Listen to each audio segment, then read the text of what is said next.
কি করো এখানে আসো তো একটু। বলতেছি কালকে যে কিস্তি দিতে গেছিলা, কিস্তি আর কয়টা পাবে? আর একটা কিস্তি আছে। একটা। হ্যাঁ। একটা কিস্তি শেষ হলে সামনের সপ্তাহে বুঝছো আবার কিস্তি উঠাবো, কিস্তি উঠায় আমাদের ঘরটা ঠিক করব। না, কিস্তি আর উঠাবা না। কিস্তি উঠাবো না?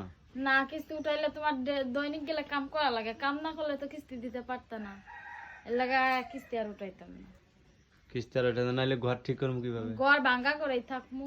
ভাঙ্গা করে মনে করো কি তোমার কিস্তি উঠাইলে দৈনিক কাম করা লাগবে, সুস্থ থাকলেও কাম করা লাগবে, অসুস্থ হইলেও কাম করা লাগবে। আর কিস্তি যদি না উঠানো হয় তাহলে আর কাম করা লাগবে না।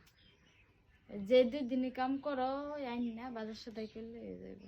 আর কিস্তি উঠাইলে মাথার ভিতরে টেনশন থাকবো যে কিস্তি কি দিয়ে কিস্তি দিম। তো ভাঙ্গা করে থাকা যায় কতদিন?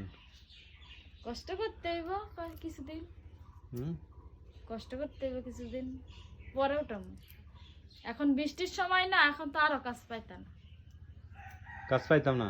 না, বৃষ্টির দিনে কাজ করা যায়, ঘরে বসে থাকতে হয় না। কষ্ট হলে তো করা লাগবেই। ওই দেরি আছে, বৃষ্টি বাদল যাইবো তারপরে কিস্তি উঠাম। ঘরের চাল পাল্টাতে হবে বুঝছো, বেড়াগুলো পাল্টাতে হবে।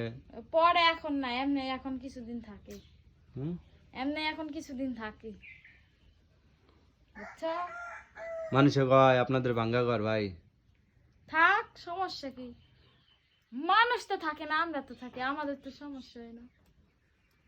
আমাদের সমস্যা সমস্যা হয় না? না, সমস্যা তো হয় না। সমস্যা যখন সমাধান করতে পারি